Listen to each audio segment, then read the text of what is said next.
So ang tindi nga po na nangyari sa naging bakbakan sa pagitan ni Alexander Usyk kalaban si Rico Verhoeven na ginanap sa Pyramid of Giza sa Egypt, kung saan mga idol, kontrobersyal ang naging laban matapos pumagit ng referee sa bakbakan ilang segundo matapos ang round 11. Ayon kasi sa mga boxing fans at experts, masyadong maaga pa daw para ihinto ang laban dahil lumalaban pa naman daw si Rico at isa pang unification fight ang bakbakan. At sa naging post-fight interview mga boss na Rico, sinabi nito na dismiyado talaga siya sa ginawa ng referee. Alam kasi ni Rico na lamang ito kay Usyk sa puntusan, tapos nasaktan lang ito ng isang beses na kaya pa naman ito lumaban. Hininto kaagad ng referee ang bakbakan, kaya gusto ni Rico ng rematch kay Usyk. Well, para sa ating mga idol, una akala natin luto talaga ang bakbakan, pero kung titingnan natin mga boss, ang scorecards ng mga judges bago ang knockout, dalawa pa ang nag-score ng draw, 95-95, at isa naman ang nag-score ng 96-94. Hindi pa kasama dito ang knockdown mga boss. So ibig sabihin mga idol, kahit na-survive pa ni Rico ang round 11, lamang na talaga si Usyk sa scorecards ng mga judges. Sa madaling salita mga idol, talo pa rin talaga sa Rico. Imposible naman kasi na makuha pa nito ang round 12 dahil groggy na ito sa mga suntok ni Usyk. Talo pa rin talaga siya mga boss. Pero kudos talaga sa MMA fighter mga idol.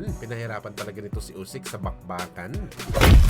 Samantala sa naging reaksyon naman ni Usyk mga idol sa kanyang panalo, maski daw siya hindi in-expect mga boss na mahihirapan ito sa laban niya kay Rico. Meron daw sa Rico katangian na wala dati sa mga nakalaban nito ng champion sa heavyweight division. Pero gayon pa man masaya daw si Usyk mga boss sa kanyang panalo. Well, sa totoo lang mga boss, hindi na talaga tayo nagulat sa galawan ngayon ni Usyk. Malaki na ang paghina nito sa bakbakan at expected na natin to mga boss dahil 40 anyos na si Usyk. Natural lang talaga na mag-decline nito sa bakbakan ng konti. Talagang hindi makakatakas si Usyk sa father time na tinatawag. Pero sa laban nito kay Rico mga boss, siguradong magmamarka ito sa boxing legacy ni Usyk dahil hindi po isang tunay na boxer ang kanyang kalaban. Panigurado marami talagang magbabatikos kay Usyk na pinahirapan siya ng isang MMA fighter. Sinuyuhan na rin ni Usyk ang debate na number 2 lang si Usyk at si Inoue talaga ang pound for pound king.